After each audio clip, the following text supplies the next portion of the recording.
Ma'am Kurumjari ELITETV na leptana sandok chatuna laktaba wahang amana paukhum kayani haibigi episode mamangi episode singda nungai raba wari kaya ama paukta kaya ama panthaudagi lobikraba matungda ngasi amuk anobi episode ama pumpudana lakchari ngasigi episode asida amuk panthaudagi akoina khangingba kaya ama hangjaraba matungda panthauga wari watai sanabagi tanja du lojage mayam adumak migeng tabidana lebiu ahanbada panthau thauram wahang pawang asi haujadringai mangoina miyamda pawzo pibiramo Nasigi korong nongja yai pawa hiangai thasat manung sida lamdam sida laibiriba miyoiba lining ai lining da manana satminaragasu ai lining gi wang mada lairagasu mi ko miyoiba mugi mapok da lairiba ikoi khudima sidaba nadaba awat palaitaba nungai yai paba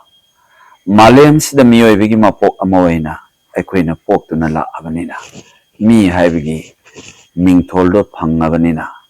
akoina pok bigi mahaya lalasi mapu sida bigi matik mayai santok lamlamsi malem imabo akoina shaukat halasi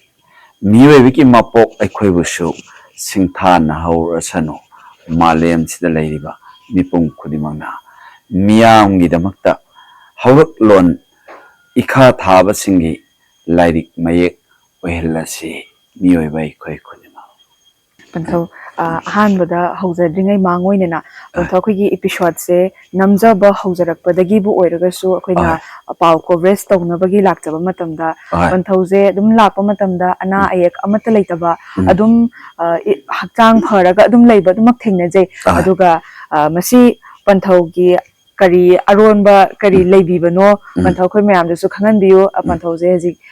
chahi kaya subirabano aduga chahi matang siga hairagadi panthau dum phamaga mayam da pautak tibibese sisina dum hajikti mayam na hainabada phamaga leibese isha chaukhali haine do panthau di ahungba mata ude nomo gi makala amase dum uzei aduga ana ek amata yaudana leibu uzei panthau masi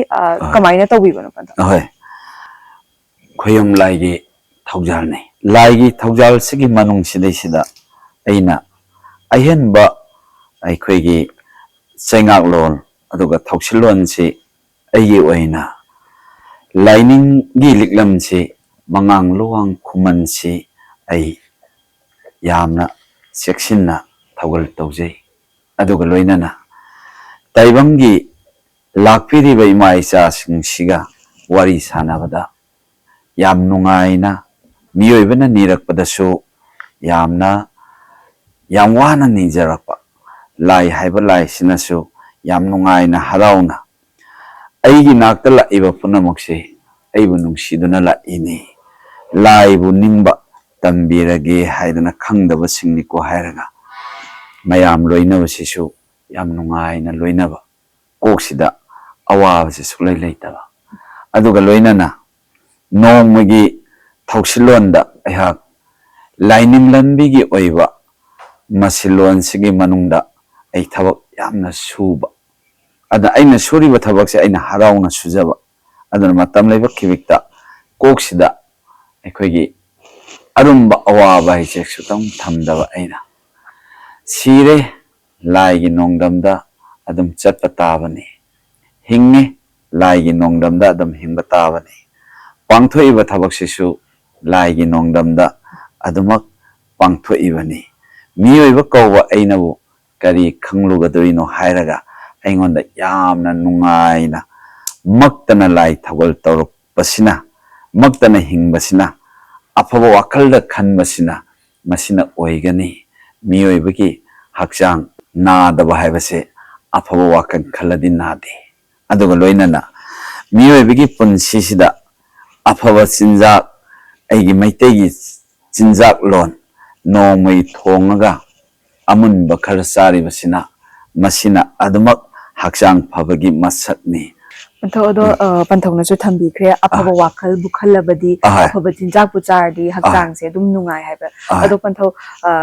ꯄꯟꯊꯧꯁꯨ ꯑꯩꯈꯣꯏꯅ ꯑꯗꯨꯃꯛ ꯎꯖꯔꯛꯄ ꯃꯇꯝꯗ ꯍꯛꯆꯥꯡ ꯐꯅꯁꯨ ꯑꯗꯨꯃꯛ ꯂꯩ ꯍꯛꯆꯥꯡꯁꯨ ꯌꯥꯝ ꯐꯅ ꯑꯣꯏ ꯑꯗꯨꯗ ꯃꯁꯤꯗ ꯆꯥꯒꯗꯧꯔꯤꯕ ꯆꯤꯟꯖꯥꯛ ꯑꯗꯨꯒ ꯄꯟꯊꯧꯅ ꯍꯧꯖꯤꯛ ꯊꯝꯕꯤꯈꯤꯕ ꯑꯩꯈꯣꯏꯒꯤ ꯃꯩꯇꯩꯒꯤ ꯆꯤꯟꯖꯥꯛ ꯍꯥꯏꯕꯁꯦ ꯁꯤꯗꯩꯁꯦ ꯃꯩꯇꯩꯒꯤ ꯆꯤꯟꯖꯥꯛꯁꯤꯗ ꯑꯩꯈꯣꯏꯒꯤ ꯃꯌꯥꯝꯅꯗꯤ ꯍꯥꯏꯅꯔꯤꯀꯣ ꯑꯩꯈꯣꯏꯒꯤ ꯏꯁꯥꯒꯤ ꯏꯔꯝꯗꯝꯗ ꯄꯨꯊꯣꯛꯆꯕ ꯆꯤꯟꯖꯥꯛꯁꯤꯡ ꯆꯥꯔꯒ ꯑꯐꯕ ꯆꯤꯟꯖꯥꯛ ꯆꯥꯁꯦꯗꯤ ꯍꯥꯏꯕ ꯃꯄꯥꯟꯗꯒꯤ ꯄꯨꯁꯤꯜꯂꯛꯑꯒ ꯆꯥꯕꯁꯤꯅ ꯑꯩꯈꯣꯏ ꯑꯅꯥ ꯑꯌꯦꯛ ꯅꯪꯍꯟꯕ ꯅꯠꯇ꯭ꯔꯒꯅ ꯌꯥꯝꯅ ꯈꯨꯗꯣꯡ ꯆꯥꯗꯕ ꯍꯥꯏꯇꯥꯔꯦ ꯃꯤꯑꯣꯏꯕ ꯑꯃꯗ ꯃꯄꯥꯟꯗꯒꯤ ꯄꯨꯁꯤꯜꯂꯛꯑꯕꯅꯤꯅ ꯀꯌꯥꯝ ꯀꯨꯏꯅ ꯄꯨꯝꯗꯅꯕ ꯀꯩ ꯍꯥꯞꯄꯤ ꯍꯥꯏꯕꯁꯨ ꯈꯪꯗꯦ ꯑꯗꯨꯕꯨ ꯄꯟꯊꯧ ꯃꯩꯇꯩꯒꯤ ꯆꯤꯟꯖꯥꯛ ꯍꯥꯏꯕꯁꯤꯗ ꯑꯁꯦꯡꯕ ꯃꯩꯇꯩ ꯆꯤꯟꯖꯥꯛꯁꯦ ꯀꯔꯤ ꯑꯣꯏꯒꯗꯧꯔꯤꯕꯅꯣ ꯑꯗꯨꯒ ꯑꯩꯈꯣꯏꯅ ꯁꯤꯗꯅꯕ ꯍꯥꯏꯇꯥꯔꯦ ꯑꯩꯈꯣꯏ ꯄꯨꯟꯁꯤ ꯁꯥꯡꯅ ꯍꯤꯡꯅꯕ ꯋꯥꯈꯜ ꯅꯨꯡꯉꯥꯏꯅꯕ ꯋꯥꯈꯜꯕꯨ ꯅꯨꯡꯉꯥꯏꯇ꯭ꯔꯒꯗꯤ ꯃꯤꯁꯦ ꯌꯥꯝ ꯊꯨꯅ ꯑꯗꯨꯝ ꯍꯦꯛꯇ ꯑꯗꯨꯝ ꯃꯛꯁꯜꯂꯒ ꯑꯗꯨꯝ ꯍꯅꯨꯁꯜꯂꯦ ꯍꯥꯏꯅ ꯑꯗꯨꯝ ꯑꯍꯟꯁꯤꯡꯅ ꯇꯥꯛꯄꯤꯕ ꯄꯥꯎꯇꯥꯛꯁꯨ ꯑꯗꯨꯃꯛ ꯂꯩꯖꯩ ꯑꯗꯣ ꯄꯟꯊꯧ ꯑꯩꯈꯣꯏ ꯍꯦꯟꯅ ꯈꯪꯅꯤꯡꯕꯅꯤꯅ ꯄꯟꯊꯧꯅ ꯈꯤꯇꯪ ꯑꯩꯈꯣꯏꯗ ꯃꯤꯌꯥꯝꯗ ꯈꯪꯍꯟꯕꯤꯌꯨ ꯀꯔꯤ ꯀꯔꯤ ꯆꯤꯟꯖꯥꯛ ꯆꯥꯔꯒ ꯑꯩꯈꯣꯏꯒꯤ ꯄꯨꯟꯁꯤ ꯁꯥꯡꯅ ꯍꯤꯡꯕ ꯌꯥꯒꯅꯤ ꯑꯗꯨꯒ ꯃꯩꯇꯩꯒꯤ ꯆꯤꯟꯖꯥꯛ ꯍꯥꯏꯕꯁꯤꯗ ꯑꯩꯈꯣꯏꯅ ꯀꯔꯤ ꯀꯔꯤ ꯆꯤꯟꯖꯥꯛ ꯑꯣꯏꯅ ꯄꯨꯁꯟꯕ ꯌꯥꯅꯤ ꯃꯩꯇꯩꯒꯤ ꯆꯤꯟꯖꯥꯛ ꯍꯥꯏꯕꯁꯦ ꯑꯩꯈꯣꯏꯅ ꯅꯣꯡꯃꯒꯤ ꯊꯣꯡꯉꯒ ꯑꯃꯨꯟꯕ ꯆꯥꯕꯁꯦ ꯃꯁꯤꯃ ꯑꯩꯈꯣꯏ ꯃꯩꯇꯩꯒꯤ ꯆꯤꯟꯖꯥꯛꯅꯤ ꯑꯗꯨꯒ ꯂꯣꯏꯅꯅ ꯃꯁꯤꯃ ꯈꯛꯇꯅ ꯍꯦꯟꯅ ꯐꯔꯦ ꯃꯁꯤꯃꯅ ꯍꯦꯟꯅ ꯐꯠꯇꯦ ꯍꯥꯏꯕꯁꯨ ꯂꯩꯖꯗꯦ ꯉꯁꯥꯏꯒꯤ ꯀꯥꯡꯁꯣꯏ ꯆꯥꯔꯁꯨ ꯑꯗꯨꯝ ꯍꯥꯎꯅ ꯆꯥꯕ ꯊꯨꯝ ꯌꯥꯎꯗ꯭ꯔꯁꯨ ꯌꯥꯎꯗꯅ ꯑꯗꯨꯝ ꯆꯥꯕ ꯊꯨꯝ ꯌꯥꯛꯑꯒꯅ ꯈꯤꯇꯪ ꯇꯪꯉꯒ ꯍꯦꯛ ꯆꯥꯕꯤꯗꯕ ꯊꯨꯝ ꯌꯥꯛꯑꯦ ꯍꯥꯏꯕꯒꯤ ꯈꯣꯏꯔꯥꯡ ꯁꯥꯎꯅꯕ ꯂꯩꯕꯤꯗꯕ ꯊꯨꯝ ꯌꯥꯎꯗ꯭ꯔꯦ ꯍꯥꯏꯕꯒꯤ ꯑꯃꯨꯛꯁꯨ ꯑꯩꯈꯣꯏꯒꯤ ꯊꯃꯣꯏꯗ ꯄꯦꯟꯗꯕ ꯂꯩꯕꯤꯗꯕ ꯅꯣꯡꯃꯒꯤ ꯆꯥꯔꯤꯕꯁꯤꯅ ꯑꯗꯨꯝ ꯌꯥꯔꯦꯗ ꯉꯁꯤꯒꯤ ꯊꯨꯝ ꯅꯝꯗꯕ ꯆꯥꯔꯁꯨ ꯅꯨꯃꯤꯗꯥꯡꯗ ꯑꯗꯨꯝ ꯅꯝꯕ ꯆꯥꯗꯧ ꯂꯩꯔꯁꯤꯕꯨ ꯑꯗꯨꯒ ꯌꯥꯛꯑꯦ ꯍꯥꯏꯔꯒꯁꯨ ꯑꯩꯅ ꯉꯝꯗꯕꯗꯨꯅ ꯊꯝꯕꯤꯔꯝꯃꯒ ꯏꯁꯤꯡꯗ ꯇꯣꯠꯂꯒ ꯑꯗꯨꯝ ꯆꯥꯕꯤꯕ ꯑꯗꯨꯒ ꯂꯣꯏꯅꯅ ꯋꯥꯈꯜꯁꯤ ꯁꯨꯝ ꯍꯔꯥꯎꯕ ꯃꯁꯤꯒ ꯂꯣꯏꯅꯅ ꯑꯩꯈꯣꯏꯅ ꯆꯥꯅꯤꯡꯕ ꯑꯩꯒꯤ ꯁꯤꯡꯖꯨ ꯆꯥꯅꯤꯡꯉꯁꯨ ꯑꯗꯨꯝ ꯃꯣꯔꯣꯛ ꯌꯥꯝ ꯁꯥꯔꯦ ꯍꯥꯏꯔꯁꯨ ꯈꯤꯇꯪ ꯆꯥꯔꯒ ꯑꯩꯅ ꯑꯉꯝꯕꯗꯣ ꯆꯥꯔꯒ ꯉꯝꯗꯕꯗꯣ ꯑꯗꯨꯝ ꯊꯝꯕꯤꯔꯝꯕ ꯑꯗꯨꯅ ꯉꯁꯥꯏꯒꯤ ꯑꯩꯈꯣꯏꯒꯤ ꯃꯩꯇꯩꯒꯤ ꯆꯤꯟꯖꯥꯛꯇ ꯅꯣꯡꯃꯒꯤ ꯊꯣꯡꯉꯤꯕ ꯉꯧꯔꯤꯕ ꯉꯥ ꯊꯣꯡꯕ ꯉꯥꯔꯧ ꯑꯃ ꯃꯣꯔꯣꯛ ꯃꯦꯠꯄ ꯑꯃ ꯏꯔꯣꯝꯕ ꯑꯃ ꯍꯥꯏꯔꯤꯕ ꯆꯥꯡꯁꯤꯗꯩꯁꯤꯗ ꯌꯥꯝꯅ ꯍꯦꯟꯖꯟꯅꯗꯤ ꯆꯥꯕꯤꯗꯕ ꯄꯨꯛ ꯊꯟꯗꯅ ꯈꯒ ꯂꯦꯝꯅ ꯂꯦꯝꯕꯗꯤ ꯆꯥꯂꯨꯛ ꯂꯦꯝꯍꯟꯕ ꯅꯠꯇꯕ ꯄꯨꯛ ꯊꯟꯗꯅ ꯍꯥꯞꯇꯛ ꯁꯨꯝ ꯆꯥꯕꯁꯤꯅ ꯑꯩꯈꯣꯏ ꯃꯩꯇꯩꯒꯤ ꯆꯥꯛꯆꯥ ꯑꯣꯏ ꯄꯟꯊꯧ ꯆꯥꯕꯒꯤ ꯃꯇꯥꯡꯗ ꯂꯥꯛꯄꯁꯤꯗ ꯑꯩꯈꯣꯏꯒꯤ ꯑꯩꯅ ꯍꯪꯀꯠꯆꯅꯤꯡꯕ ꯑꯃꯅ ꯄꯟꯊꯧ ꯑꯩꯈꯣꯏ ꯃꯩꯇꯩꯁꯦ ꯊꯕꯛ ꯊꯧꯔꯝ ꯊꯣꯛꯄ ꯈꯨꯗꯤꯡꯃꯛꯇ ꯆꯥꯕꯁꯦ ꯌꯥꯝ ꯂꯦꯝꯍꯟꯕ ꯆꯥꯛꯂꯨꯛ ꯂꯦꯝꯍꯟꯕꯁꯦ ꯌꯥꯝ ꯀꯜꯂꯦ ꯑꯌꯥꯝꯕ ꯃꯇꯝꯗ ꯑꯩꯅ ꯎꯖꯕ ꯃꯇꯝꯗ ꯑꯩꯈꯣꯏꯒꯤ ꯀꯣꯟꯅꯒꯗꯕ ꯆꯥꯡꯆꯠ ꯍꯥꯏꯇꯥꯔꯦ ꯃꯁꯤ ꯇꯧꯗꯕ ꯑꯍꯦꯟꯕ ꯀꯌꯥ ꯑꯃ ꯇꯧꯔꯒ ꯑꯗꯨꯝ ꯂꯦꯝꯍꯜꯂꯒ ꯍꯨꯟꯇꯣꯛꯄꯒꯤ ꯆꯠꯅꯕꯤꯁꯦ ꯁꯨꯃꯥꯏꯅ ꯑꯗꯨꯝ ꯇꯧꯋꯤ ꯌꯥꯗꯦ ꯍꯥꯏꯕ ꯊꯕꯛꯁꯦ ꯑꯃꯗꯤ ꯁꯤꯃ ꯇꯧꯒꯅꯨ ꯁꯤꯃ ꯇꯧꯍꯩꯗꯦ ꯍꯥꯏꯕ ꯊꯕꯛꯁꯦ ꯑꯗꯨꯝ ꯇꯧꯕ ꯁꯤ ꯀꯃꯥꯏꯅ ꯇꯧꯔꯒꯗꯤ ꯑꯩꯈꯣꯏ ꯁꯦꯝꯗꯣꯛꯄ ꯉꯝꯒꯅꯤ ꯄꯟꯊꯧ ꯃꯁꯤꯒꯤ ꯆꯠꯅꯕꯤꯁꯦ ꯑꯩꯈꯣꯏꯅ ꯏꯃꯨꯡ ꯃꯅꯨꯡꯗꯒꯤ ꯍꯧꯒꯗꯕꯅꯤ ꯑꯩꯒꯤ ꯏꯊꯛ ꯊꯣꯡꯕ ꯑꯃꯅ ꯇꯥꯛꯄꯤꯕꯗꯣ ꯑꯩꯈꯣꯏ ꯂꯧꯒꯗꯕꯅꯤ ꯃꯆꯥꯁꯤꯡ ꯑꯩꯈꯣꯏꯅ ꯑꯗꯨꯅ ꯃꯩꯇꯩꯒꯤ ꯆꯠꯅꯕꯤꯗ ꯑꯩꯅ ꯉꯁꯥꯏ ꯍꯥꯏꯖꯈꯤꯕ ꯑꯣꯛꯇꯅ ꯆꯥꯎ ꯄꯨꯛ ꯌꯥꯝ ꯊꯟꯅ ꯆꯥꯒꯅꯨ ꯍꯛꯆꯥꯡ ꯂꯩꯅꯥ ꯑꯣꯏꯕꯅꯤ ꯑꯗꯨꯅ ꯉꯁꯥꯏꯒꯤ ꯄꯣꯠꯁꯛ ꯈꯨꯗꯤꯡꯃꯛꯁꯤꯡ ꯑꯁꯤ ꯑꯩꯒꯤ ꯏꯊꯟꯗꯒꯤꯁꯨ ꯈꯟꯒꯅꯨ ꯃꯌꯥꯝꯒꯤꯁꯨ ꯈꯜꯂꯨ ꯑꯗꯨꯒ ꯂꯣꯏꯅꯅ ꯃꯇꯝ ꯂꯩꯕ ꯈꯤꯕꯤꯛꯇ ꯄꯣꯠꯁꯛ ꯈꯨꯗꯤꯡꯃꯛꯁꯦ ꯑꯩꯒꯤ ꯏꯃꯨꯡꯒꯤ ꯄꯣꯠꯂꯝꯅꯤ ꯑꯩ ꯏꯁꯥꯒꯤ ꯄꯣꯠꯂꯝꯅꯤ ꯂꯦꯝꯍꯟꯕ ꯍꯥꯏꯕꯁꯦ ꯃꯁꯤ ꯐꯠꯇꯦ ꯑꯄꯨꯝ ꯑꯁꯥ ꯑꯣꯏꯔꯛꯀꯅꯤ ꯃꯍꯤꯛ ꯃꯇꯥꯡ ꯆꯦꯜꯂꯛꯀꯅꯤ ꯂꯩꯅꯥ ꯄꯛꯂꯛꯀꯅꯤ ꯍꯥꯏꯕ ꯋꯥꯈꯜꯁꯤꯡꯁꯦ ꯑꯩꯈꯣꯏꯅ ꯏꯁꯥꯁꯤꯗ ꯋꯥꯈꯜꯁꯤ ꯃꯄꯨꯡ ꯐꯥꯕ ꯂꯩꯔꯒꯗꯤ ꯂꯦꯝꯍꯜꯂꯣꯏ ꯃꯥꯡꯍꯜꯂꯣꯏ ꯑꯗꯨꯅ ꯏꯁꯥꯒꯤ ꯆꯥꯛꯅꯤ ꯏꯁꯥꯒꯤ ꯑꯦꯟꯁꯥꯡꯅꯤ ꯍꯥꯏꯕ ꯋꯥꯈꯜꯂꯣꯟꯁꯦ ꯃꯐꯝ ꯈꯨꯗꯤꯡꯃꯛꯇ ꯑꯩꯈꯣꯏ ꯃꯁꯤ ꯋꯥꯈꯜꯂꯣꯟꯁꯦ ꯈꯟꯁꯦꯅ ꯁꯤ ꯈꯜꯂꯒꯗꯤ ꯂꯦꯝꯃꯣꯏ ꯍꯥꯏꯅ ꯑꯩ ꯈꯜꯂꯤ ꯄꯟꯊꯧ ꯑꯗꯣ ꯑꯩꯈꯣꯏ ꯆꯥꯕꯒꯤ ꯃꯇꯥꯡꯁꯦ ꯁꯨꯝ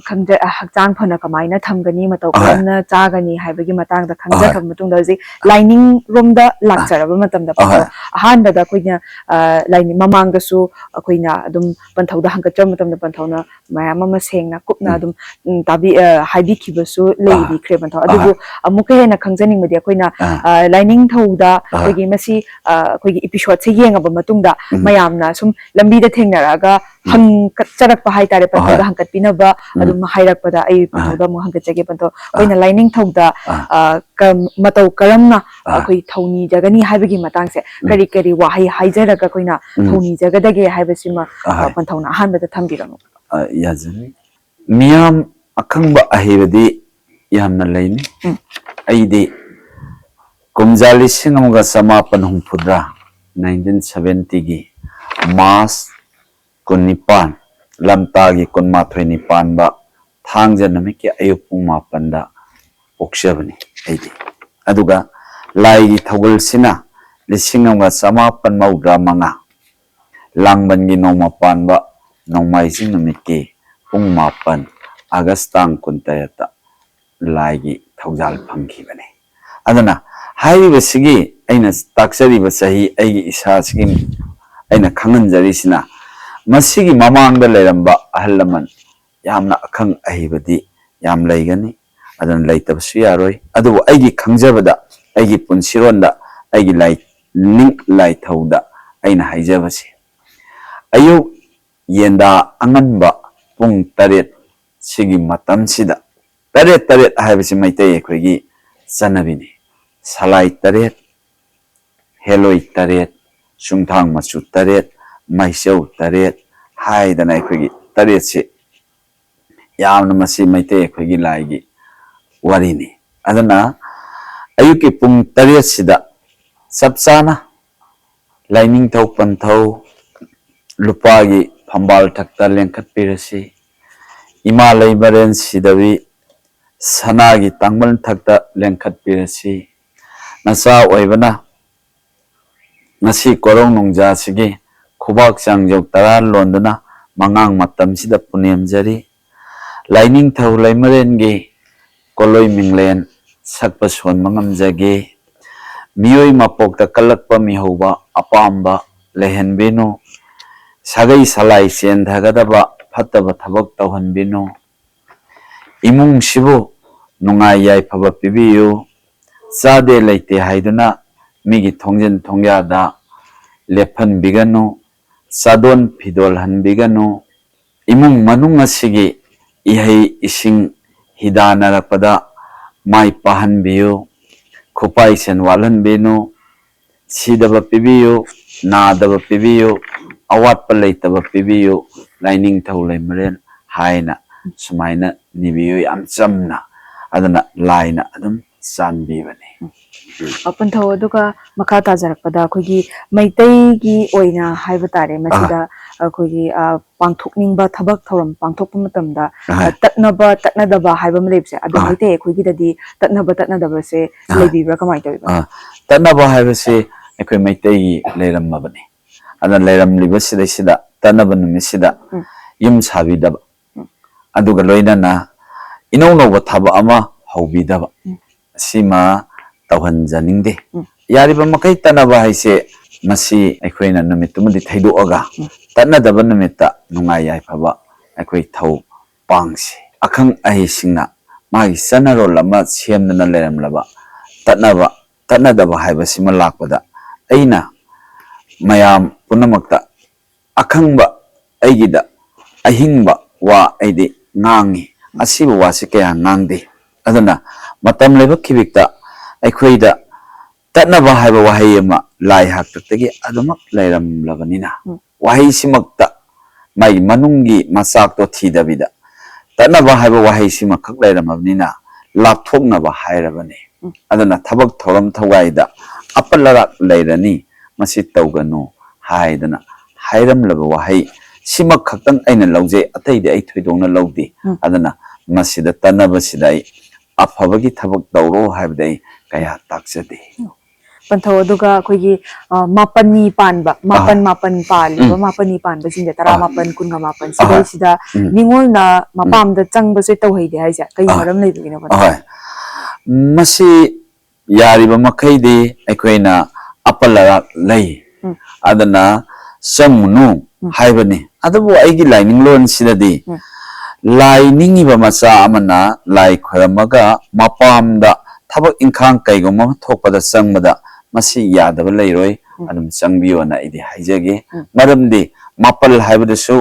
laigi matamni laigi numini adana aikoida aki akhangse akoi yaringai leiroisi adana lainingi manung challa adum satpiyuda masi aikoina laigi thawam thawai tawada masigi numitse phatte haibase thoidongna khantoksade egi wari dade Betul, aduga kogi nong mapanba, hai betare. Tha kudingi lakpada nong mapanba kudingi koina athen pot karaga sumaina kachari thawni jari ja. Chikai maram gino aduga masigi yam marui ba nong mapanba se. Da kari marui bano koina nija wada phangzaga dori se panto mahi chawu gumba leibi ba. Okay. Aduna aikoigi meitegi manungsa na hangakpanina. Aina sitha nandharaga so aina menkhatsarake. Aikoina seba ngamjagi haiba wahaise maite aikoina haibidab adana mangolojagi haiba wahaise aikoina haidab asagi maite gi wariron sida sum pusinjarakpada khuba yungaga khoirambidaba aikoigi khuba lon baina aikoina lon ba haise sumaina adum lolaga khoirambiba adana nongma panba haiba namisi aikoigi de numit yan hanbane laina piramba numit aikoigi thaban sigi khutek chatpa numit tegi ahoba numit ahal haibane laina pibada airiba numit ahal se kanagi damoktano yan han baise aikoina yan han baise aikoina uba phangde aduna leirammi malem se haidana ahan bada leiramabnina ahan ba posa asibu aikoina ikai khumnaba mathau tai aduga leirammi mathakta nongdonda solaren ahan ba uki ara khuna lambdi phangde wahang ma ase mapu kanano khangdaba ma ase aikoina laini haina aikoina lowsi aduga aikoigi seisat ama noma pamanini pama humni pan ba haidana tha ama mapung phana aikoina sengbat sagat begi seising thaban se oibanina aikoina noma pan ba haibase maite aikoigi yamna maru oi aduga nongma panba sida numit ahan sida hogdokpa numit sidi laigini yaw hogdokpa numit se laigini ani subadana taibong pal aikoigini ada aikoibu sembirakpa mapu sida numit ahan masida aikoina athem bot katpa haibase masi aikoigi maitegi ina lon lining da ina sak phongmani ina haibasde aikoina hek lai haiba lai sigi mathau punama pangthokpa lengli paliba mapanda phajabagi leiteng aduga athibagi leiteng bo orasu lai amagi masalonda pangthokta yadana pangthokpa thauram khudima mapanda uhanbada wai khoina inat kawi lining inat kai khoina matam punamakta loina duna leigadabani aduga athempot katpa haibase athempot aisi maitai lone aduna maitai aikhoigi athempot katpasina kari khangi haibida ensangi masalol aikoi khangi amasung lubanan ba masak khangi aduga laida katkane haibse masak khangi laidagi niraga chagane haibse akoina khangi adana athempot ama phajana semaga katpa aigi hingonda hoba aina thajaba aigi semilonda hayasu phagalhanba aigi yumda hogadaba thadaba yadaba polam seram khudima thabu thajalabadi leibu leirabadi aigi oire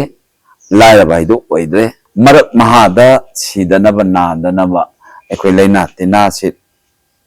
ngak thok nabagi damakta ekoi laigi mapan tangsi laing thole menda ipa ipu pokpada nong mapan bada athempot sengkat paise maite ekoina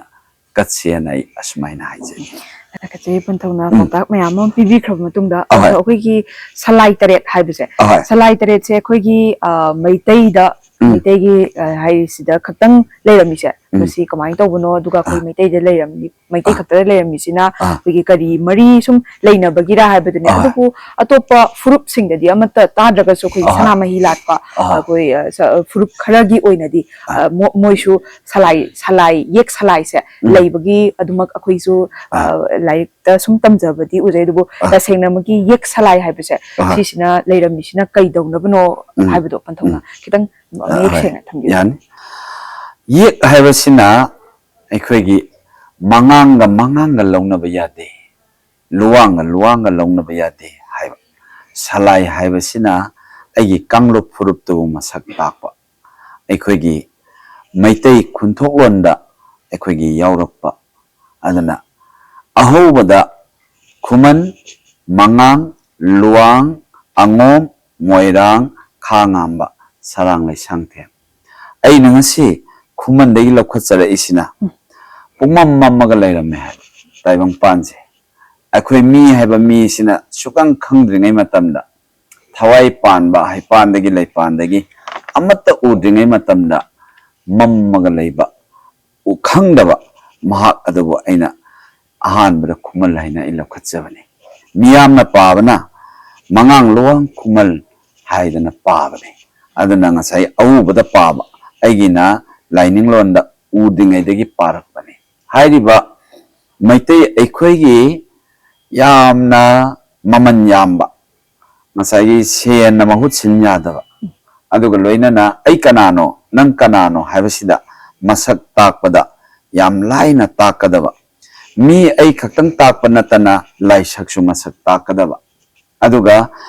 maitei aikhoigi chanaronda hingbada ngasai manganga launa bataragadi sagaido sarol subda mutkrani yek thongna base karigi muttawribano haibada mahak adoloi sini haibadi nasade masana pa he poktaba gumba aduga ngasagi poaga na soiromna bagumba sugumba ikhoida chayena ba khoyetna ba ikhoigi yamlai adana laina takpani mina takpanate masi doctor gi line da su leibiram ga dawba mali I mase longna ba yadi haibase adugum laba ikhoigi saingak lon yam phajaba maitei ikhoise lining lon gi adana salai yek salai haibase maitei ikhoigi yamna maman yambani salai leitaba masadi maitei natte salai khaktara panthau maitei leije atopadi leitabra kamai atopa makhoigi su leiramgani haibadi ikhoina makhoigi wari do ikhoina khangudre aduga ngasagi ikhoigi di maitei londa salai taret haibasima ikhoigi lengdana leirabanina leidi leiramgani atopa phuruk kesu maming manadabagi warini aduga loinana ngasagi maitei leibaksida maitei salai tarena khunthok ahanbani panthau khojiki yek salai gi matangda lakchar matamda ko khuna masigi yek salai se lei haibase karina khudam changdam pigadoribda panthau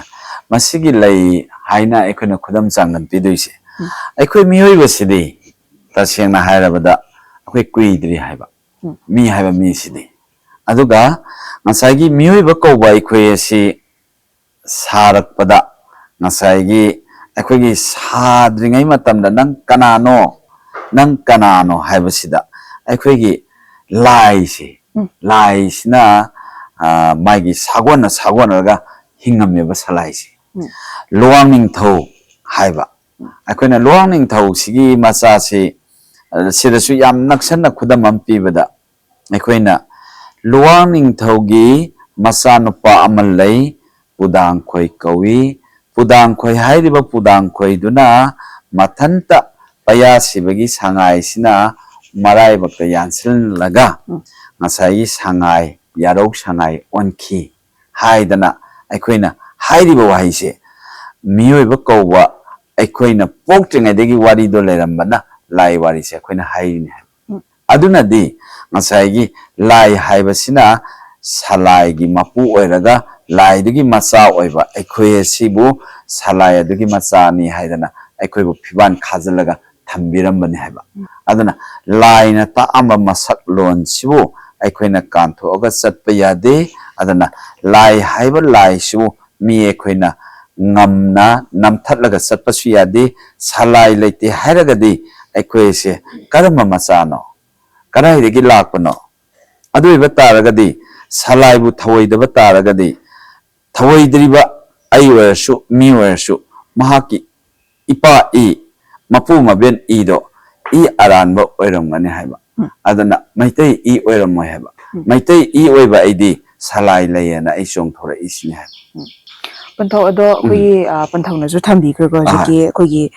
kantho ga chatpa ya de ado handak khara anoni gi mangsi da haiba tare pa koi gi yek salai se thawai wa woi da bagi mawong da laitra su ya ba season da su ya bagi mawong da wafum khara thamkiba kana guma khara na thamkiba leiba chai matang sida koi lakchani bi masi yek salai ꯑꯩꯈꯣꯏꯒꯤ ꯌꯦꯛ ꯁꯂꯥꯏꯒꯤ ꯃꯇꯥꯡꯁꯦ ꯅꯩꯅꯔꯛꯄ ꯃꯇꯝꯗꯗꯤ ꯀꯌꯥ ꯑꯃ ꯈꯪꯕꯗꯤ ꯉꯝꯃꯦ ꯄꯟꯊꯧ ꯑꯗꯣ ꯃꯍꯥꯛ ꯃꯁꯥꯃꯛꯅꯁꯨ ꯊꯧꯑꯣꯏꯗꯕꯒꯤ ꯃꯑꯣꯡ ꯇꯧꯔꯛꯑꯒ ꯑꯩꯈꯣꯏꯒꯤ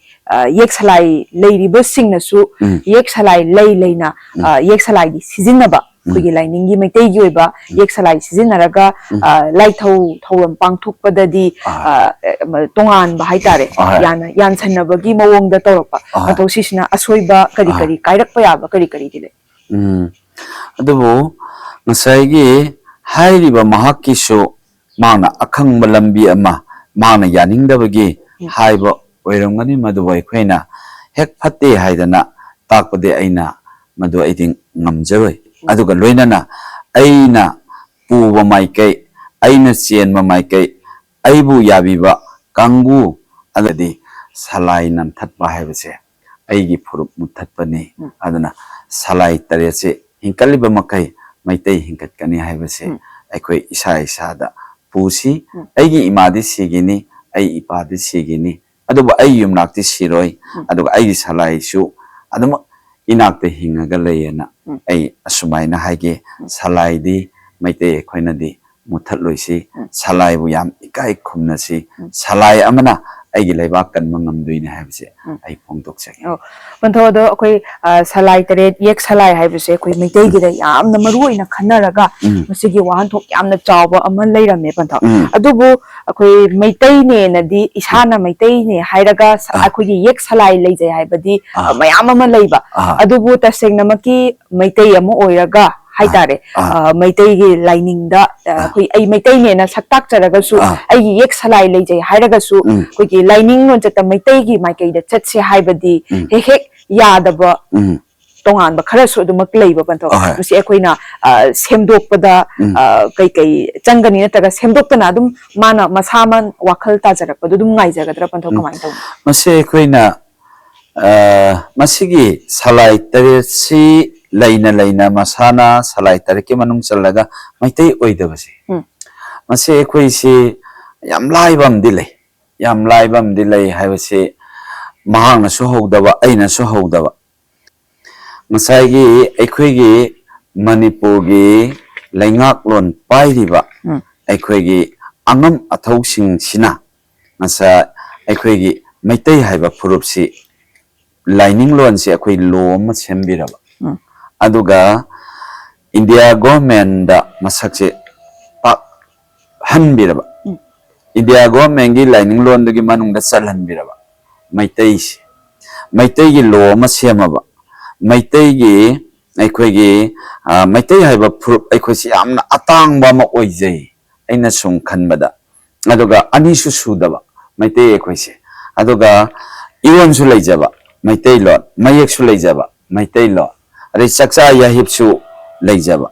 ꯑꯗꯨꯒ ꯉꯁꯥꯏꯒꯤ ꯌꯨꯝꯅꯥꯛ ꯁꯥꯒꯩ ꯁꯂꯥꯏꯁꯨ ꯂꯩꯖꯕ ꯑꯗꯣ ꯃꯩꯇꯩ ꯂꯩꯕꯥꯛꯁꯤꯗ ꯑꯩꯈꯣꯏꯁꯤ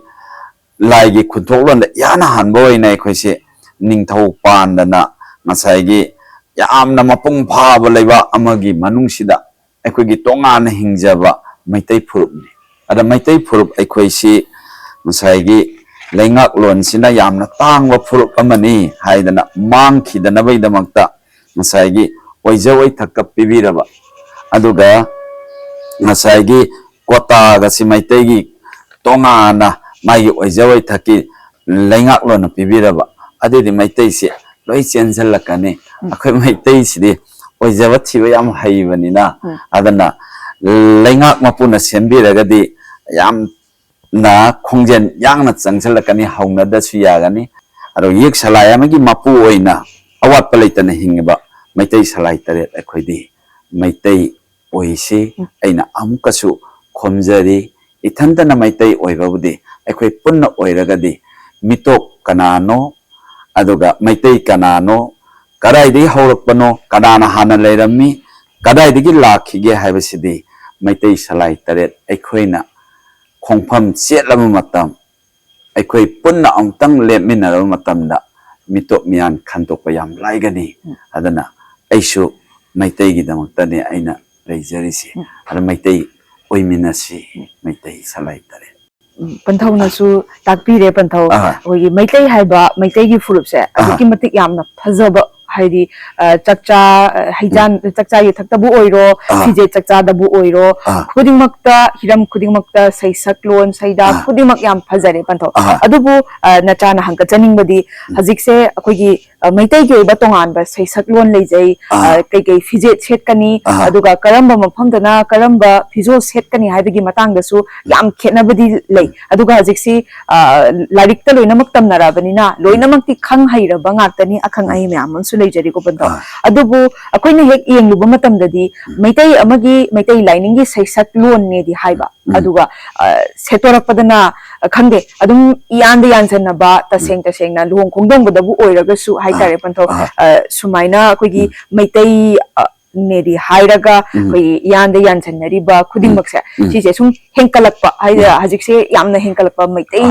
ꯆꯠꯅꯤꯡꯉꯦꯗꯤ ꯍꯥꯏꯔꯒꯁꯨ ꯁꯤꯒꯨꯝꯕ ꯈꯤꯇꯪ ꯅꯥꯊꯩꯔꯒ ꯌꯥꯟꯁꯤꯟꯅꯕ ꯇꯣꯠꯁꯤꯟꯅꯕ ꯍꯤꯗꯥꯅꯕꯒꯤ ꯂꯝꯗ ꯂꯥꯛꯄ ꯍꯥꯏꯇꯥꯔꯦ ꯐꯤꯖꯣꯜꯁꯤꯡꯗ ꯑꯍꯦꯟꯕ ꯍꯥꯞꯆꯤꯜꯂꯛꯄ ꯄꯪꯁꯦꯠꯇ ꯁꯦꯠꯅꯤꯡꯕꯒꯤ ꯃꯑꯣꯡꯗ ꯇꯧꯔꯛꯄ ꯃꯁꯤꯁꯤꯅ ꯑꯀꯥꯏꯕ ꯀꯌా ꯑꯃ ꯂꯥꯛꯀꯅꯤ ꯍꯥꯏꯕꯁꯨ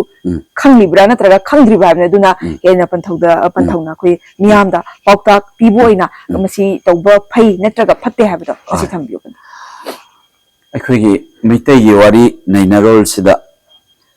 ꯎꯔꯨꯔꯕ ꯈꯪꯉꯨꯔꯕꯅꯤꯅ ꯃꯗꯨꯁꯨ ꯇꯧꯊꯣꯔꯛꯄ ꯃꯇꯧꯗ ꯃꯩꯇꯩꯅꯤ ꯍꯥꯏꯔꯒ ꯃꯩꯇꯩ ꯃꯥꯡꯅꯕ ꯍꯦꯛ ꯇꯧꯔꯛꯄꯁꯤꯁꯨ ꯌꯦꯡꯕꯗ ꯈꯤꯇꯪꯁꯨ ꯅꯨꯡꯉꯥꯏꯖꯗꯦ ꯑꯗꯨꯒ ꯊꯃꯣꯏꯗꯁꯨ ꯑꯄꯦꯟꯕ ꯑꯣꯏꯖꯗꯦ ꯑꯗꯨꯒ ꯂꯣꯏꯅꯅ ꯉꯁꯥꯏꯒꯤ ꯃꯩꯇꯩ ꯑꯣꯏꯕ ꯃꯩꯇꯩ ꯑꯩꯈꯣꯏꯒꯤ ꯂꯥꯏꯅꯤꯡꯁꯤꯗꯤ ꯍꯥꯠꯈ꯭ꯔꯕꯅꯤꯅ ꯃꯩꯇꯩ ꯑꯩꯈꯣꯏꯅ ꯉꯁꯤ ꯃꯩꯇꯩꯒꯤ ꯃꯃꯤꯡ ꯀꯧꯔꯝꯗ꯭ꯔꯤꯕꯁꯤ ꯃꯩꯇꯩ ꯍꯥꯠꯈ꯭ꯔꯦ ꯍꯥꯏꯕꯅꯤ ꯃꯩꯇꯩꯒꯤ ꯂꯥꯏꯅꯤꯡꯂꯣꯟ ꯂꯥꯏꯅꯤꯡ ꯂꯩꯅ ꯂꯩꯅ ꯃꯩꯇꯩꯒꯤ ꯂꯥꯏꯅꯤꯡ ꯆꯠꯂꯝꯗꯅ ꯃꯤꯇꯣꯞꯀꯤ ꯂꯥꯏꯅꯤꯡꯗ ꯆꯠꯂꯝꯃꯤ ꯍꯥꯏꯕꯁꯤꯁꯨ ꯃꯩꯇꯩꯒꯤ ꯂꯥꯏꯅꯤꯡ ꯍꯥꯠꯈꯤꯕꯒꯤ ꯈꯨꯗꯝ ꯑꯃꯅꯤ ꯑꯗꯨꯅ ꯍꯧꯖꯤꯛ ꯃꯩꯇꯩ ꯑꯩꯈꯣꯏꯅ ꯈꯟꯕꯤꯒꯗꯕꯁꯤ ꯌꯥꯔꯒꯗꯤ ꯑꯩꯈꯣꯏ ꯃꯩꯇꯩ ꯍꯥꯏꯕ ꯃꯩꯇꯩꯁꯤ ꯃꯩꯇꯩ ꯑꯩꯈꯣꯏꯒꯤ ꯂꯩꯄꯥꯛꯁꯤꯗꯗꯤ ꯑꯩꯈꯣꯏ ꯌꯥꯝꯅ ꯇꯣꯟꯖꯩ ꯑꯗꯨꯅ ꯉꯥꯡꯉꯤꯕ ꯁꯛꯏꯕ ꯄꯥꯎꯖꯦꯟꯖꯔꯤꯕ ꯑꯩ ꯐꯥꯎꯕꯗ ꯃꯤꯌꯥꯝꯒꯤ ꯃꯈꯥꯗ ꯂꯩꯕꯒꯨꯝꯕꯅꯤ ꯃꯤꯇꯣꯞ ꯃꯤꯌꯥꯝꯒꯤ ꯃꯈꯥꯗ ꯃꯩꯇꯩꯅꯤ ꯍꯥꯏꯅ ꯂꯩꯖꯕ ꯅꯠꯆꯗꯦ ꯃꯩꯇꯩꯒꯤ ꯂꯣ ꯂꯩꯇꯕꯁꯤꯅ ꯑꯗꯨꯅ ꯑꯩꯈꯣꯏꯅ ꯄꯨꯝꯅꯃꯛꯁꯤꯒꯤ ꯉꯁꯥꯏꯒꯤ ꯃꯩꯇꯩꯁꯤ ꯃꯩꯇꯩ ꯑꯣꯏꯅ ꯍꯤꯡꯍꯟꯒꯦ ꯍꯥꯏꯕ ꯇꯥꯔꯒꯗꯤ ꯃꯩꯇꯩꯒꯤ ꯂꯣ ꯅꯠꯇꯅ ꯑꯩꯈꯣꯏ ꯀꯩꯗꯧꯅꯨꯡꯗ ꯑꯩꯈꯣꯏ ꯐꯥꯖꯤꯟꯕ ꯉꯝꯃꯣꯏ ꯄꯨꯟꯁꯤꯟꯕ ꯉꯝꯃꯣꯏ ꯑꯗꯨꯅ ꯂꯥꯏꯔꯤꯛ ꯍꯩꯕ ꯌꯥꯏ ꯍꯩꯇꯕ ꯌꯥꯏ ꯑꯗꯨꯅ ꯃꯩꯇꯩꯒꯤ ꯆꯛꯆꯥꯂꯣꯟ ꯃꯩꯇꯩꯒꯤ ꯌꯥꯍꯤꯞꯂꯣꯟ ꯃꯩꯇꯩꯒꯤ ꯐꯤꯖꯦꯠꯂꯣꯟ ꯃꯩꯇꯩꯒꯤ ꯌꯨꯝꯕꯥꯜꯂꯣꯟ ꯑꯩꯅ ꯑꯔꯥꯟꯕ ꯊꯕꯛ ꯑꯃ ꯇꯧꯈ꯭ꯔꯒ ꯃꯩꯇꯩ ꯄꯨꯝꯅꯃꯛ ꯆꯦꯟꯊꯍꯧꯒꯅꯤ ꯃꯩꯇꯩꯒꯤ ꯂꯥꯏꯅꯤꯡ ꯃꯤꯡꯆꯠ ꯊꯤꯈꯤꯒꯅꯤ ꯃꯩꯇꯩ ꯂꯩꯕꯥꯛ ꯃꯥꯡꯍꯧꯒꯅꯤ ꯀꯣ ꯍꯥꯏꯕꯁꯦ ꯑꯩꯈꯣꯏ ꯊꯋꯥꯏ ꯄꯥꯟꯕ ꯃꯤꯑꯣꯏꯕ ꯍꯤꯡꯉꯤꯕ ꯆꯥꯛ ꯆꯥꯕ ꯑꯁꯤꯕ ꯅꯠꯇꯕ ꯑꯩꯈꯣꯏꯅ ꯃꯩꯇꯩ ꯀꯟꯁꯤ ꯑꯩꯈꯣই ꯃꯩꯇꯩꯁꯤ ꯉꯁꯥꯏꯒꯤ ꯑꯩꯈꯣꯏꯗ ꯂꯥꯏꯅꯤꯡꯁꯦ ꯂꯥꯜꯂꯨꯔꯕꯅꯤꯅ ꯉꯁꯥꯏ ꯇꯥꯛꯄꯤꯅꯕꯁꯦ ꯂꯩꯇ꯭ꯔꯕꯅꯤꯅ ꯑꯩꯈꯣꯏꯁꯦ ꯑꯑꯣꯟꯕꯁꯦ ꯀꯣꯏꯇꯥꯟ ꯇꯥꯟꯅꯔꯒ ꯁꯨꯝ ꯂꯩꯕꯅꯤꯅ ꯂꯣꯗꯣ ꯂꯩꯇ꯭ꯔꯕꯅꯤꯅ ꯑꯩꯈꯣꯏꯅ ꯇꯧꯅꯤꯡꯕꯗ ꯇꯧꯔꯕꯅꯤꯅ ꯃꯁꯤꯗ ꯃꯥꯡꯊꯔꯛꯏꯅꯤ ꯑꯗ ꯑꯩꯒꯤ ꯋꯥꯍꯩꯗꯗꯤ ꯑꯩꯅ ꯄꯥꯝꯖꯕꯗꯗꯤ ꯑꯩꯅ ꯍꯥꯏꯕꯗꯁꯨ ꯌꯥꯕꯤꯔꯣꯏ ꯇꯥꯏꯕꯪ ꯑꯃꯅ ꯍꯥꯏꯕꯗꯁꯨ ꯌꯥꯕꯤꯔꯣꯏ ꯂꯣꯅ ꯂꯥꯏꯔꯤꯛꯅ ꯍꯥꯏꯔꯗꯤ ꯌꯥꯅꯤ ꯃꯩꯇꯩꯒꯤ ꯂꯣꯒꯤ ꯂꯥꯏꯅꯤꯡꯁꯦ ꯑꯃꯈꯛꯇꯪꯗꯤ ꯑꯩꯈꯣꯏ ꯄꯨꯝꯅꯃꯛꯅ ꯁꯦꯝꯅꯕꯒꯤ ꯊꯧꯔꯥꯡ ꯇꯧꯁꯤ ꯌꯥꯁꯨ ꯌꯥꯒꯅꯤ ꯌꯥꯔꯣꯏꯗꯕ ꯂꯩꯇꯦ ꯃꯩꯇꯩ ꯑꯩꯈꯣꯏꯒꯤ ꯑꯉꯝ ꯑꯊꯧ ꯄꯨꯝꯅꯃꯛꯅ ꯃꯩꯇꯩꯒꯤ ꯂꯣ ꯂꯥꯏꯔꯤꯛ ꯍꯩꯕ ꯄꯨꯝꯅꯃꯛꯅ ꯃꯩꯇꯩꯒꯤ ꯂꯣ ꯂꯥꯏꯔꯤꯛ ꯈꯨꯌꯦꯛ ꯆꯠꯇꯕꯁꯤꯡꯗꯒꯤ ꯋꯥ ꯂꯧꯕꯤꯔꯣ ꯈꯨꯌꯦꯛ ꯆꯠꯇꯕꯗꯤ ꯊꯥꯏꯅ ꯑꯍꯜ ꯂꯃꯟꯅ ꯀꯃꯥꯏꯅ ꯇꯧ ꯄꯥꯜꯂꯛꯄꯒꯦ ꯍꯥꯏꯕ ꯋꯥꯔꯤꯗꯣ ꯂꯧꯕꯤꯔꯣ ꯑꯗꯨꯒ ꯂꯥꯏꯔꯤꯛ ꯍꯩꯕꯅ ꯐꯖꯅ ꯏꯕꯤꯔꯣ ꯌꯦꯛꯄꯤꯔꯣ ꯑꯗꯨꯒ ꯑꯩꯈꯣꯏꯒꯤ ꯆꯠꯅꯔꯣꯟꯗꯣ ꯑꯩꯈꯣꯏ ꯁꯥꯒꯠꯂꯁꯤ ꯈꯨꯗꯝ ꯆꯥꯡꯗꯝ ꯂꯩꯕ ꯉꯥꯛꯇꯅꯤ ꯑꯅꯧꯕ ꯃꯩꯇꯩ ꯅꯠꯇꯦ ꯃꯩꯇꯩꯒꯤ ꯂꯣꯁꯤ ꯁꯥꯒꯠꯂꯕ ꯃꯇꯝꯗ ꯃꯩꯇꯩꯒꯤ ꯆꯠꯅꯕꯤꯁꯦ ꯆꯞ ꯆꯥꯅ ꯂꯩꯒꯅꯦꯅ ꯑꯩ ꯍꯥꯏꯖꯅꯤꯡꯉꯤ ꯄꯟꯊꯧ ꯍꯧꯖꯤꯛꯀꯤ ꯄꯟꯊꯧꯅꯁꯨ ꯊꯝꯕꯤꯈ꯭ꯔꯦ ꯑꯩꯈꯣꯏꯒꯤ ꯂꯥꯏꯅꯤꯡꯒꯤ ꯂꯣꯁꯦ ꯂꯩꯇꯕꯅꯤꯅ ꯍꯥꯏꯕ ꯋꯥꯍꯩ ꯑꯩꯈꯣꯏ ꯁꯦꯝꯃꯤꯟꯅꯅꯕ ꯍꯣꯠꯅꯁꯤ ꯍꯥꯏꯕꯗꯤ ꯃꯇꯝ ꯀꯨꯏꯅꯗꯒꯤ ꯑꯗꯨꯃꯛ ꯂꯥꯎꯔꯒ ꯂꯥꯛꯏ ꯃꯁꯤ ꯀꯅꯥꯅ ꯇꯁꯦꯡꯅ ꯀꯅꯥꯅ ꯁꯦꯝꯒꯗꯧꯔꯤꯕꯅꯣ ꯁꯤ ꯑꯩꯈꯣꯏꯒꯤ ꯃꯩꯇꯩ ꯀꯟꯁꯦ ꯑꯩꯈꯣꯏ ꯃꯩꯇꯩꯒꯤ ꯂꯥꯏꯅꯤꯡꯁꯦ ꯀꯟꯅꯕ ꯍꯣꯠꯅꯁꯦꯗꯤ ꯑꯗꯨꯝ ꯍꯥꯏꯕ ꯑꯗꯨꯕꯨ ꯑꯗꯨꯝ ꯅꯣꯡꯃ ꯅꯣꯡꯃꯒꯤ ꯁꯨꯝ ꯍꯧꯈ꯭ꯔꯒ ꯑꯩꯈꯣꯏ ꯃꯩꯇꯩ ꯂꯥꯏꯅꯤꯡꯗ ꯆꯠꯂꯤꯕ ꯃꯌꯥꯝꯁꯦ ꯈꯔ ꯃꯈꯩ ꯑꯌꯥꯝꯕꯅ ꯍꯧꯖꯤꯛꯇꯤ ꯃꯩꯇꯩ ꯍꯥꯏꯕꯁꯤ ꯀꯔꯤꯅꯣ ꯍꯥꯏꯕꯁꯦ ꯈꯪꯉꯒ ꯂꯣꯏꯅꯃꯛ ꯃꯥꯏ ꯑꯣꯟꯁꯤꯜꯂꯛꯂꯒꯁꯨ ꯀꯩꯒꯨꯝꯕ ꯍꯤꯔꯝ ꯑꯃ ꯍꯦꯛꯇꯗꯗꯤ ꯍꯦꯛꯇ ꯀꯥꯎꯒꯤꯕꯒꯨꯝ ꯀꯩꯒꯨꯝ ꯈꯪꯗꯦ ꯅꯥꯊꯩꯅꯤꯡꯕꯒꯤ ꯃꯑꯣꯡꯗ ꯑꯗꯨꯝ ꯑꯌꯥꯝꯕꯅ ꯏꯌꯥꯟꯗ ꯌꯥꯟꯁꯟꯅꯕ ꯑꯃꯒꯤ ꯂꯥꯏꯅꯤꯡꯁꯨ ꯆꯠꯄ ꯑꯃꯒꯤ ꯂꯥꯏꯅꯤꯡ ꯄꯛꯆꯠꯇ ꯆꯠꯈꯤꯕꯁꯦ ꯁꯤꯁꯤꯅ ꯑꯩꯈꯣꯏ ꯇꯁꯦꯡꯅꯃꯛꯀꯤ ꯃꯩꯇꯩꯒꯤ ꯂꯥꯏꯅꯤꯡꯒꯤ ꯂꯣꯁꯦ ꯁꯦꯝꯕ ꯉꯝꯒꯗꯧꯔꯤꯕ꯭ꯔꯥ ꯄꯟꯊꯧ? ꯃꯁꯤ ꯉꯝꯒꯅꯤ ꯍꯥꯏꯕꯗꯤ ꯑꯩꯈꯣꯏꯅ ꯂꯣ ꯑꯃ ꯁꯦꯝꯕꯁꯤꯗꯤ ꯑꯇꯣꯞꯄ ꯐꯨꯔꯨꯞꯅ ꯁꯦꯝꯕꯤꯗꯧ ꯅꯠꯇꯦ ꯃꯩꯇꯩꯒꯤ ꯂꯣꯗꯤ ꯃꯩꯇꯩ ꯑꯩꯈꯣꯏꯅ ꯁꯦꯝꯒꯗꯕꯅꯤ ꯑꯗꯨꯅ ꯑꯩꯈꯣꯏ ꯑꯅꯤ ꯈꯛꯇꯅꯦ ꯂꯩꯔꯤꯁꯤ ꯃꯩꯇꯩꯒꯤ ꯂꯣ ꯁꯦꯝꯕꯁꯤꯗ ꯑꯃꯅ ꯐꯝꯗꯣꯜ ꯐꯝꯅꯥꯏꯕ ꯂꯥꯏꯔꯤꯛ ꯍꯩꯕ ꯑꯃꯅ ꯂꯥꯏꯔꯤꯛ ꯂꯥꯏꯁꯨ ꯃꯄꯨꯡ ꯐꯥꯗꯕ ꯑꯩꯈꯣꯏꯁꯤꯅ ꯂꯥꯏꯔꯤꯛ ꯍꯩꯕꯁꯤꯅ ꯉꯁꯥꯏꯒꯤ ꯏꯕꯤꯗꯣꯏꯅꯦ ꯑꯩꯈꯣꯏꯅ ꯍꯥꯏꯕꯁꯤ ꯑꯩꯈꯣꯏꯅ ꯄꯥꯠ ꯇꯨꯔꯦꯟ ꯍꯥꯏꯔꯤꯁꯤ ꯆꯤꯡ ꯍꯥꯏꯁꯤ ꯎ ꯄꯥꯝꯕꯤ ꯍꯥꯏꯔꯤꯁꯤ ꯑꯗꯨꯅ ꯂꯦꯝꯂꯩ ꯉꯥ ꯍꯥꯏꯔꯤꯁꯤ ꯑꯗꯩ ꯑꯉꯥꯡ ꯏꯄꯥꯟ ꯊꯥꯕ ꯑꯗꯩ ꯄꯨꯟꯁꯤ ꯂꯩꯄꯨꯟ ꯑꯗꯒꯤ ꯁꯔꯣꯏ ꯈꯥꯡꯕ ꯂꯩꯔꯤꯕ ꯃꯌꯥꯝꯁꯤ ꯂꯥꯏꯔꯤꯛ ꯍꯩꯕꯗꯨꯅꯗꯤ ꯃꯥꯗꯤ ꯈꯪꯖꯗ꯭ꯔꯕꯅꯤꯅ ꯈꯪꯉꯔꯣꯏ ꯍꯥꯏꯕ ꯂꯥꯏꯔꯤꯛ ꯍꯩꯕ ꯃꯤꯁꯤꯅꯗꯤ ꯃꯥꯒꯤ ꯇꯦꯛꯁꯕꯨꯛꯇ ꯇꯣꯉꯥꯟꯅ ꯄꯥꯔ ꯆꯠꯈ꯭ꯔꯕꯅꯤꯅ ꯑꯗꯨꯅ ꯉꯁꯥꯏꯒꯤ ꯊꯥꯏꯅꯗꯒꯤ ꯆꯠꯅꯔꯛꯄ ꯆꯠꯅꯕꯤ ꯃꯩꯇꯩꯒꯤ ꯂꯨꯃꯥꯏ ꯀꯝꯕꯤ ꯑꯗꯩ ꯆꯦꯡ ꯐꯧ ꯑꯗ ꯆꯦꯡꯐꯨꯗ ꯍꯥꯞꯄꯤ ꯏꯁꯤꯡ ꯄꯨꯟꯗ ꯍꯥꯞꯄꯤ ꯍꯥꯏꯕꯁꯤ ꯉꯁꯥꯏ ꯂꯥꯏꯔꯤꯛ ꯍꯩꯇꯕ ꯅꯨꯔꯥꯅ ꯋꯥꯏ ꯇꯩ ꯑꯗꯨꯒ ꯉꯁꯥꯏꯒꯤ ꯌꯥꯡꯒꯦꯟ ꯁꯨꯝꯁꯤꯅ ꯋꯥꯏ ꯁꯤꯠꯂꯤ ꯑꯗꯨꯒ ꯆꯈꯥꯛ ꯂꯨꯈꯥꯛ ꯊꯝꯃꯩꯗꯦ ꯑꯗꯨꯒ ꯆꯥꯛꯈꯨꯝ ꯁꯨꯝꯆꯤꯠ ꯑꯃ ꯃꯊꯧ ꯇꯥꯏ ꯍꯩꯖꯥꯡ ꯂꯩꯔꯤꯕ ꯃꯌꯥꯝꯁꯤꯡꯁꯤ ꯂꯥꯏꯔꯤꯛ ꯍꯩꯇꯕ ꯑꯩꯈꯣꯏꯅ ꯆꯥꯛꯈꯨꯝ ꯆꯅꯥꯏꯁꯦ ꯄꯨꯕꯅꯤꯅ ꯑꯩꯈꯣꯏꯒꯤ ꯆꯠꯅꯕꯤꯗꯣ ꯃꯨꯟꯅ ꯌꯦꯡꯕꯤꯔꯒ ꯂꯥꯏꯔꯤꯛ ꯍꯩꯕꯅ ꯏꯈꯠꯄꯤꯔꯣ ꯍꯥꯏꯕ ꯑꯗꯩ ꯂꯥꯏꯔꯤꯛ ꯍꯩꯕꯅ ꯏꯈꯠꯄꯤꯔꯕ ꯃꯇꯨꯡꯗ ꯑꯉꯝ ꯑꯊꯧꯁꯤꯡ ꯑꯗꯨꯅ ꯊꯣꯡ ꯁꯥꯕꯤꯔꯣ ꯍꯥꯏꯕ ꯃꯈꯣꯏꯅ ꯆꯠꯄ ꯂꯥꯏꯔꯤꯛꯇꯨꯒꯤ ꯃꯅꯨꯡ ꯆꯟꯅ ꯂꯣꯒꯤ ꯑꯩꯈꯣꯏꯒꯤ ꯂꯩꯔꯤꯕ ꯂꯥꯏꯅꯤꯡꯂꯣꯟ ꯏꯟꯗꯤꯌꯥꯒꯤ ꯂꯥꯏꯅꯤꯡꯒꯤ ꯂꯣ ꯑꯃ ꯂꯩꯔꯝꯒꯅꯤ ꯃꯌꯥꯝꯒꯤ ꯂꯣ ꯂꯩꯔꯒ ꯃꯩꯇꯩ ꯑꯩꯈꯣꯏꯒꯤ ꯂꯣ ꯂꯩꯇ꯭ꯔꯤꯁꯤ ꯀꯔꯤꯒꯤꯅꯣ ꯍꯥꯏꯕ ꯊꯤꯒꯠꯂꯒ ꯅꯈꯣꯏꯒꯤ ꯂꯩꯔꯤꯕ ꯂꯣ ꯑꯗꯨꯝꯅ ꯃꯩꯇꯩ ꯑꯩꯈꯣꯏꯒꯤ ꯂꯣ ꯑꯁꯤ ꯁꯦꯝꯕ ꯀꯩꯗꯧꯕꯒꯤ ꯌꯥꯔꯣꯏꯗꯣꯏꯅꯣ ꯍꯥꯏꯕꯁꯤ ꯃꯩꯇꯩꯅ ꯃꯩꯇꯩ ꯑꯣꯏꯗꯕꯗꯒꯤ ꯉꯁꯥꯏꯒꯤ ꯃꯩꯇꯩꯁꯤ ꯍꯤꯡꯕꯗ ꯑꯩꯈꯣꯏꯁꯦ ꯃꯍꯥꯝ ꯇꯥꯍꯜꯂꯤꯅꯤ ꯃꯩꯇꯩꯅ ꯃꯩꯇꯩ ꯑꯣꯏꯔꯕꯗ ꯃꯩꯇꯩ ꯑꯩꯈꯣꯏ ꯍꯤꯡꯕꯗ ꯃꯍꯥꯝ ꯇꯥꯕ ꯑꯆꯪꯕ ꯑꯣꯏꯒꯅꯤ ꯃꯔꯝꯗꯤ ꯐꯝꯗꯣꯜ ꯐꯝꯅꯥꯏꯕ ꯄꯨꯝꯅꯃꯛ ꯑꯍꯜꯒꯤ ꯃꯇꯝ ꯑꯣꯏꯈ꯭ꯔꯒ ꯐꯝ ꯇꯥꯈ꯭ꯔꯒ ꯋꯥ ꯉꯥꯡꯕꯗꯤ ꯀꯅꯥꯝꯇꯅ ꯌꯥꯔꯣꯏ ꯊꯣꯡꯖꯤꯟ ꯈꯨꯗꯤꯡꯃꯛ ꯊꯣꯡ ꯂꯣꯟꯈꯤꯒꯅꯤ ꯐꯝꯗꯣꯜ ꯐꯝꯅꯥꯏꯕ ꯑꯣꯏꯔꯤꯉꯩ ꯆꯪꯉꯤꯕ ꯂꯝꯕꯤ ꯈꯨꯗꯤꯡꯃꯛꯇ ꯊꯣꯡ ꯍꯥꯡꯉꯤꯉꯩ ꯃꯇꯝꯗ ꯃꯩꯇꯩꯒꯤ ꯂꯣ ꯑꯁꯤ ꯑꯉꯝ ꯑꯊꯧꯅ ꯁꯦꯝꯕꯤꯒꯗꯕꯅꯤ ꯁꯦꯝꯕꯤꯌꯨ ꯑꯗꯨꯒ ꯃꯩꯇꯩ ꯍꯤꯡꯒꯗꯕꯅꯤ ꯄꯟꯊꯧ ꯑꯩꯈꯣꯏꯒꯤ ꯃꯩꯇꯩꯁꯦ ꯑꯣꯏꯖꯕ ꯌꯥꯝꯅ ꯊꯤꯕ ꯍꯥꯏꯇꯥꯔꯦ ꯄꯟꯊꯧꯅ ꯃꯃꯥꯡꯗꯁꯨ ꯈꯔ ꯊꯝꯕꯤꯔꯝꯈ꯭ꯔꯦꯀꯣ ꯑꯣꯏꯖꯕ ꯊꯤꯔꯒꯗꯤ ꯑꯩꯈꯣꯏꯒꯤ ꯃꯩꯇꯩ ꯂꯥꯏꯅꯤꯡꯗ ꯆꯠꯂꯣꯅ ꯍꯥꯏꯕꯁꯦ ꯑꯩꯈꯣꯏꯒꯤ ꯃꯥꯅ ꯄꯥꯝꯖꯔꯤꯕ ꯄꯣꯠꯇꯣ ꯑꯩꯈꯣꯏꯅ ꯈꯨꯗꯛꯇ ꯃꯌꯥꯝ ꯑꯃ ꯄꯤꯔꯒꯗꯤ ꯑꯩꯈꯣꯏ ꯍꯦꯛꯇ ꯃꯩꯇꯩ ꯂꯥꯏꯅꯤꯡꯗ ꯈꯨꯗꯛꯇ ꯆꯠꯂꯛꯀꯗ꯭ꯔꯥ ꯑꯗꯣ ꯑꯣꯏꯖꯕ ꯊꯤꯔꯤꯁꯦ ꯁꯤꯁꯤꯒꯤ ꯊꯤꯔꯦ ꯍꯥꯏꯕꯒꯤ ꯃꯥꯒꯤ ꯀꯩ ꯍꯥꯏꯇꯥꯔꯦ ꯈꯨꯗꯝꯁꯦ ꯁꯤ ꯀꯔꯤ ꯑꯣꯏꯅꯤ ꯄꯟꯊꯧ? ꯃꯁꯤꯒꯤꯁꯤ ꯑꯩꯈꯣꯏ ꯃꯤꯑꯣꯏꯕ ꯑꯁꯤꯅ ꯍꯤꯡꯕ ꯃꯇꯝꯗ ꯃꯩꯇꯩ ꯑꯣꯏꯕ ꯑꯩꯈꯣꯏꯁꯨ ꯑꯩꯈꯣꯏꯒꯤ ꯑꯣꯏꯖꯕ ꯌꯥꯝ ꯊꯤꯖꯕꯁꯦ ꯑꯩꯈꯣꯏꯅ ꯊꯤꯗꯕꯁꯨ ꯌꯥꯗꯕ ꯃꯔꯝꯗꯤ ꯀꯔꯤꯒꯤꯅꯣ ꯍꯥꯏꯕ ꯃꯇꯝꯗ ꯑꯩꯈꯣꯏꯅ ꯂꯥꯏ ꯈꯣꯏꯔꯝꯃꯤꯁꯦ ꯑꯋꯥꯠꯄꯒꯤꯅꯤ ꯍꯥꯏꯕ ꯂꯥꯏꯗ ꯊꯧꯖꯥꯜ ꯄꯤꯅꯕꯤꯌꯨ ꯍꯥꯏꯁꯦ ꯃꯥꯒꯤ ꯑꯋꯥꯠꯄꯒꯤꯅꯤ ꯑꯋꯥꯠꯄꯗꯣ ꯄꯤꯔꯕ ꯃꯇꯝꯗ ꯑꯣꯏꯖꯕꯗꯣ ꯐꯪꯉ ꯃꯇꯝꯗ ꯃꯍꯥꯛ ꯂꯥꯏ ꯅꯤꯡꯉꯤ ꯍꯥꯏꯕ ꯑꯗꯨꯅ ꯑꯩꯅ ꯉꯁꯤ ꯑꯩꯒꯤ ꯅꯥꯛꯇ ꯂꯥꯛꯏꯕ ꯃꯤ ꯃꯌꯥꯝ ꯑꯗꯨꯒ ꯑꯩꯅ ꯉꯁꯤ ꯃꯤꯌꯥꯝꯒꯤꯗꯃꯛꯇ ꯆꯍꯤ 30 ꯂꯥꯏ ꯅꯤꯡꯉꯒ ꯂꯥꯛꯆꯔꯤꯕꯁꯦ ꯑꯩꯅ ꯂꯥꯏ ꯅꯤꯡꯕꯁꯤꯗ ꯑꯗꯨꯒ ꯂꯥꯛꯏꯕ ꯃꯤꯌꯥꯝꯁꯤꯡꯁꯦ ꯑꯩꯅ ꯀꯩꯒꯨꯝꯕ ꯑꯣꯏꯖꯕ ꯄꯤꯗ꯭ꯔꯒꯗꯤ ꯂꯥꯛꯑꯣꯏ ꯍꯥꯏꯕ ꯑꯗꯨꯅ ꯂꯥꯏ ꯈꯣꯏꯔꯝꯕꯗ ꯑꯣꯏꯖꯕ ꯑꯃ ꯐꯪꯕꯗꯒꯤ ꯂꯥꯛꯏꯕꯅꯤ ꯃꯌꯥꯝꯁꯦ ꯑꯗꯨꯅ ꯃꯩꯇꯩ ꯑꯩꯈꯣꯏꯗꯤ ꯄꯨꯛꯁꯤ ꯊꯟꯗꯕꯅꯤꯅ ꯋꯥꯔꯤ ꯑꯃꯗ ꯍꯧꯖꯤꯛ ꯒꯣꯔꯃꯦꯟ ꯁꯥꯔꯚꯤꯁ ꯇꯧꯈ꯭ꯔꯗꯤ ꯌꯥꯝ ꯏꯅꯥꯛ ꯈꯨꯜꯂꯦ ꯒꯣꯔꯃꯦꯟ ꯁꯥꯔꯚꯤꯁ ꯇꯧꯗꯗꯤ ꯏꯅꯥꯛ ꯈꯨꯟꯗ꯭ꯔꯦ ꯂꯥꯏꯔꯕꯒꯤ ꯃꯁꯛꯇ ꯂꯩꯔꯦ ꯈꯔ ꯑꯩꯈꯣꯏꯅ ꯆꯠꯅꯕꯤꯗ ꯀꯅꯥꯒꯨꯝꯕꯁꯨ ꯇꯧꯖꯔꯣꯏ ꯍꯥꯏꯕꯁꯨ ꯂꯩ ꯑꯗꯨꯒ ꯂꯣꯏꯅꯅ ꯒꯣꯔꯃꯦꯟ ꯁꯥꯔꯚꯤꯁ ꯇꯧꯗ꯭ꯔꯁꯨ ꯑꯗꯨꯒ ꯁꯥꯔꯚꯤꯁ ꯇꯧꯔꯁꯨ ꯑꯩꯈꯣꯏ ꯃꯤꯑꯣꯏꯕ ꯑꯁꯤꯗꯤ ꯍꯤꯡꯗꯕꯗꯤ ꯌꯥꯗꯕꯅꯤꯅ ꯍꯤꯡꯕꯁꯤꯗꯗꯤ ꯑꯋꯥꯠꯄꯗ ꯑꯣꯏꯔꯒ ꯍꯤꯡꯕꯅꯤꯅ ꯑꯗꯨꯅ ꯑꯣꯏꯖꯕ ꯍꯥꯏꯕꯁꯤꯗꯤ ꯑꯗꯨꯝ ꯇꯥꯜꯂꯒ ꯂꯩꯕꯁꯤꯗ ꯃꯩꯇꯩꯒꯤ ꯑꯣꯏꯕ ꯑꯩꯈꯣꯏ ꯃꯁꯦꯟꯁꯨ ꯉꯁꯥꯏꯒꯤ ꯑꯣꯏꯖꯕꯁꯤ ꯊꯤꯕꯅꯤ나 ꯑꯣꯏꯖꯕꯁꯤ ꯐꯪꯉꯒꯗꯤ ꯑꯩꯈꯣꯏꯒꯤ ꯂꯩꯉꯥꯛꯂꯣꯟꯅꯒ ꯃꯩꯇꯩ ꯑꯣꯏꯕꯒꯤ ꯊꯕꯛꯀꯤ quota pidana reserve ka thambidana aduga loinana ngasai gi promotion ka handana loan ga phangabadi adana ngasai maitei gi tongana magi quota ma khaktana thamagadi adana oijabasi loi pambanina adana maitei oibada ngaina royena ina khanja Atau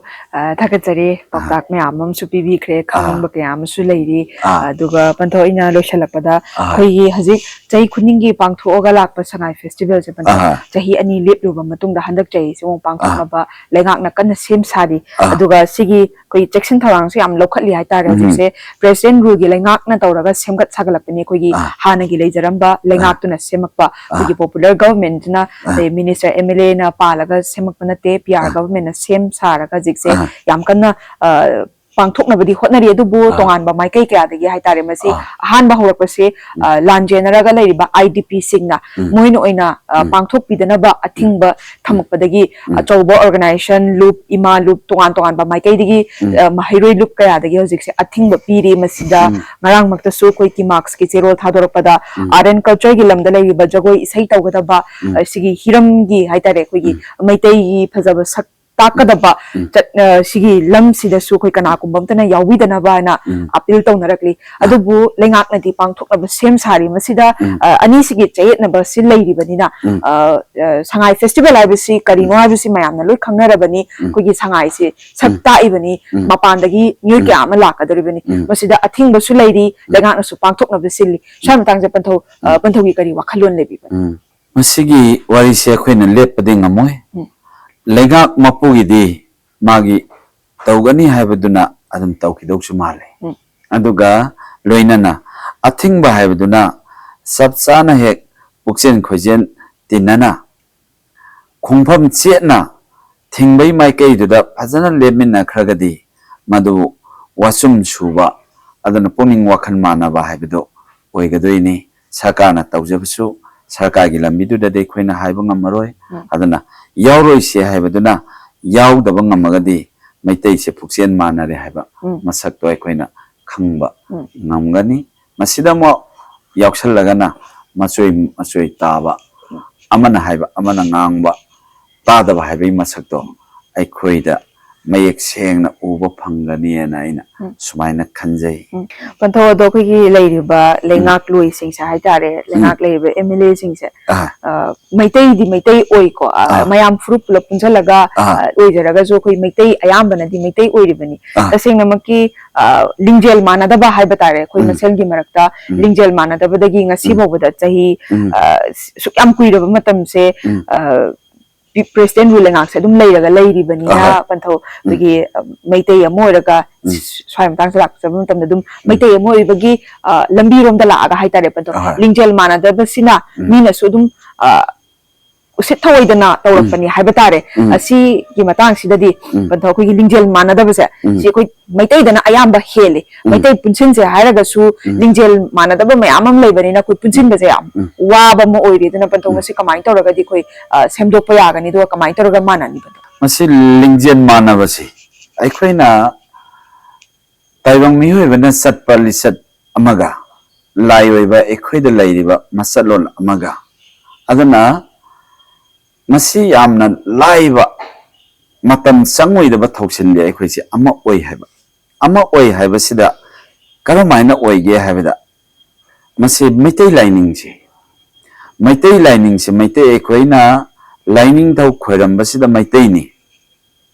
aikoi gi salai gi ipai pu pokpa sahi kumja khudingi thau pangi base ipai pu pokpa se mi de gi on khiba laini aduna aikoina ira thongni naribani aduna aikoina maitai gi lining chi chap manana maitai oiraga maitai lining chi satlabadi aikoi lingjen se adum managani haiba maitai gi lo haiba se masibu hek sembiraba madu khakta da maitai gi pangal gi thauna se sap sana phire masak khangani lo he laitriba makhai aikoi se lo haiba se chairak haibani lo haiba se chainga haibani lo haiba se phiban khajan ba haibani aduna aikoi je phiban khajan daba maitai phiban khajan daba khwaidagi aton ba furu ama yumbu ama oiraga ngasai gi yam handaba thakta leiri se aduna lona natragadi maitegi lining gi lona natragadi akhoi pangan sukan kalloena ai masima haije hakate pantho duga handaki episode se loisilakpage na koi aroibagi pantho miyamda thauda biyo masigi taibang miyoiba aibu takpiba ngamba kaya amasu lay aduga loinana aina takpa ngamba kaya amsu lay ani sigi langdai sida aina chenjaningba paujende mi kauba mi ekoyese nungsinase nungsinaba haibasina mi khudimak loinamak thawai panba khudimak nungsibana kangadabani malem taibang pan sida aikhoi hauji satliba khongchat sigi matungina aikhoi nupi oibi khudimak nupina ngasagi mi masabigi masakse miron mi nupi mama na yekpani masai masakse kayat punamak mamit paliba masam paliba tuhau hauriba khutsa paliba mai mit paliba khongkhut paliba khudimak nupi haiba nupi sina masabu mapung phana mi masaraga polakpani aduna nupi oibi ima se ima haiba imana atopa iyan pusin bidaba ningol maitei ningol na atopa mi pokpa I angoba se mitop miyangi I se pusan biraktaba aduga ngasaygi maitei nupa khudimakna maitei nupi khudimakpo ikai khumnabiba ibani haina khanbiba nupa oiba aikhoina nupibu tuhatpa aikhoina nupa oiba aikhoina awaba si nupi khudimakta sinaramba aduna nupi khaktana awaba puhoba aduna ngasaygi mapa yaudaba macha yohoba maitei nupida awaba se piroroisi maitei nupa khudimakna isabu isana laksilasi maitei nupi ima khudimakna ningon khudimakna miyan I aduga mapa masak khangdabagi ibu konthong thingnasi adana mipok I si yariba makhaidi ipui inai nattana isa se miyan I se sanghaloroisi mapa asengbagi macha mama asengbagi macha se poklaga taibang pan se maitei khunjau leichauba maitei leibak se amtadi kallasi maitei nupi ningol sengna leirasi palem imabu mama mo aina mipo I khudum chanba ngambiyo haina aroibagi oina panthona thambiramiba miyam ningolsingda khogi paujel yamna fajaba ama yamna nungsiba wari amasu thambirami masi khudimak akhoi ningol oibisingna taraba matungda khogi thaupangnabaduma khonasi panthona khoi miyamda paujel si pibiba khaktanatana khogi thauza su pibiri amati paukta kaya amasu handaki episode sida dum piri mayam punamaksu innabadumak tawbisi aduga lakadariba mathangi episode na khogi meitai gi oiba lining meitai lining gi oiba seisak saida fije chakcha amati khoina thauram pangthok tamda kari tawgani habigi matangda adumak mathangi episode puduna lakchage episode asigi oina matanga se loshinjare miyamdagi kaina labya thangni jari pinabirasi